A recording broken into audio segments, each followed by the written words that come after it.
What up, YouTube? Let's here. Thanks again for visiting the channel. As always, I appreciate it. A couple of things. If this is your first time to the channel, I appreciate you watching. If you do me a favor and just hit that thumbs up button just for the algorithm, I'd really appreciate it.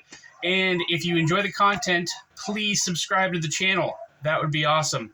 I'm going to be not switching things around, but I'm going to be adding a couple of things to my reviews. I've always wanted to talk about the blade steel. I'm not really going to get super involved with it. Basically, what I'm going to be going over is what I'm getting from Google. But I'm just going to spend a minute or two towards the end of the review just telling you a couple of things about the steel. That way, you know, if you just want to see the quick review and get that over with and then, you know, leave, I understand that. But I'm going to add another minute or two at the end just to explain about the steel, just in case if people want to know about that as well. So let's do it up, guys. First things first, we're going to do some size comparisons real quick. Compared to the Rat Model 1, the Kizer Begleiter XL is just going to be a little bit bigger than the Rat 1. And it's obviously going to be quite a bit bigger than the Rat 2. Compared to the DEMKO knives, first up is the 8020S. If I can avoid stabbing myself in the leg with my knife as I drop it, the 8020S is going to be just a little bit bigger than the Kizer XL, and the 20.5 is going to be quite a bit smaller. Last but not least, we've got the SPYDERCOs. SPYDERCO Paramilitary 2 is obviously going to be a little bit smaller than the Begleiter XL, and the Para 3 is going to be quite a bit smaller than the Begleiter XL. All right, let's get these guys closed real quick. All right, closed. The Begleiter XL is going to be quite a bit bigger than both these knives. Look at the thickness real quick. Compared to the Para 3, the Begleiter is going to be quite a bit thicker than the Para 3. And height, it is nowhere near as tall as the Para 3. All right, so for blade steel, we are looking at 154 cm, which is the same as CPM 154. It's just CPM 154 is the powder form, and 154 cm is the ingot form. This is a drop point blade with a flat grind. It's got a very small flat that carries out to about 60% the length of the blade, and then it's got a swedge that carries out the rest of the way. This is operated by thumb studs. The balance on this guy is pretty good. It's a little bit behind the pivot, but not terrible. I'd say that's, you know, about a medium behind the pivot, so that's not too bad. The hardware on this guy, oh, I'm sorry, this knife is running on bearings. The hardware on this guy, you've got a T8 for everything all the way around. And I have the pocket clip off, but I'm fairly certain the pocket clip was a T8 as well.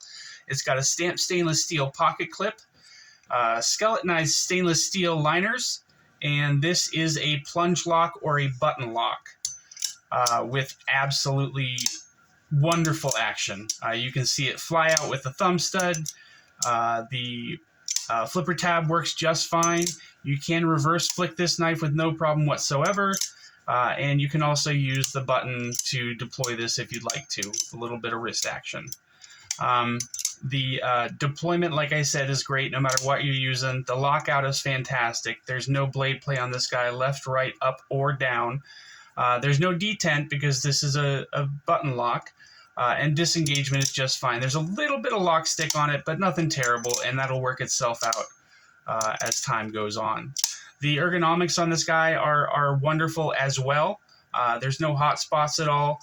You can get a great grip on it with the regular hammer grip. You can choke up on it a little bit if you need to with this little flat area here. And if you want to do a little bit of light chopping with this guy, you can get a good hold on it with just this flat back part of the handle as well.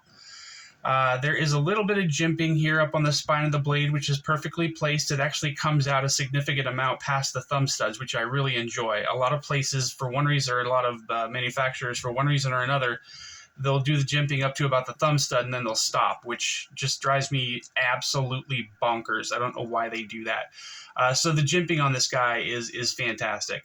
There's a little bit of billboarding on this blade. You've got the Kizer symbol, you've got the serial number, you've got the blade steel, and then you've got the AZO symbol and the name of the knife. Again, Kizer seems to do that a lot. I feel like if you're going to buy a knife, you're already going to know what the name of it is. I don't know why they do that, but it is what it is. It's not hurting anything, I guess. So this guy comes in at around $94, and it is available currently on a few different sites. So I will absolutely link those down in the description before I upload the video, just so you guys can see that, or can go to the site to buy this if you're interested. I forgot to say, I'm sorry, this has micarta scales, and this is linen micarta. It almost kind of looks like, what's that stuff called? The paper micarta. I can't remember the name of it, but it almost looks like that a little bit, but this is definitely linen micarta. You've got a little bit of scalloping here just to give you access to that thumb stud. And I think that's everything as far as specs and all that stuff. I didn't really do the measurements, but I haven't been doing that lately. You guys are able to look that up pretty easily, so I'm not going to waste time doing that. I absolutely love this knife. It's very comfortable. It's very easy to use. Flies out, pops back in with no problem. And this knife is honestly built tough enough to where I feel like you can even use this on a work site if you wanted to. It's a good size knife. I think you got like a 4-inch blade on this guy. And another great thing about this knife is it comes with enough hardware for you to basically rebuild the entire knife without the blade and the scales. You basically get everything else. They even send you an extra button, an extra coated button if you want a black one on here. You've got extra hardware. You've got an extra pivot. You've got extra bearings. I don't know if they put an extra extra set of thumb studs in there or not, but I don't know why that would be necessary. You're not going to be taking off the thumb studs a whole lot.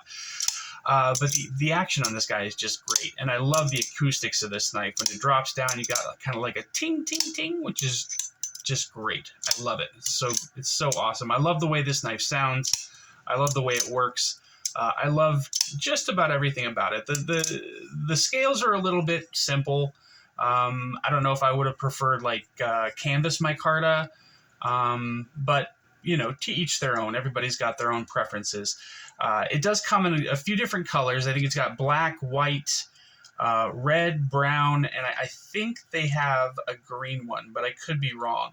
I ended up getting the red micarta, which I like a lot. I intended on getting the brown one just because I didn't know there was a red one.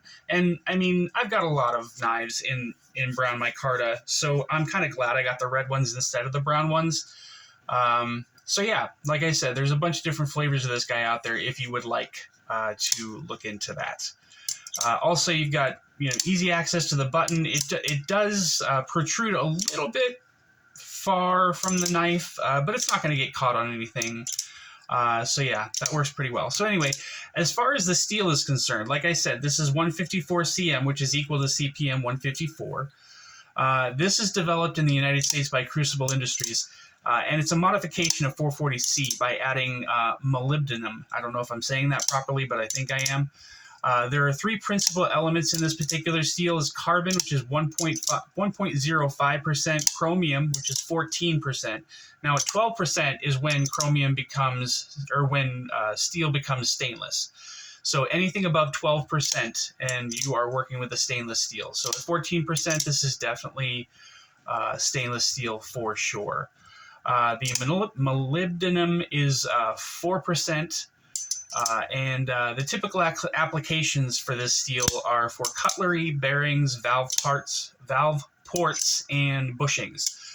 And this is also composed, the rest of the elements composing this steel are iron at 80.15%. You've got manganese at 0.5%, and silicon at 0.30%. So I think that's everything for tonight, guys. I hope you enjoyed the video. If you did, please like and subscribe. I would really, really appreciate that. But stay up, y'all. Take it easy. Bye.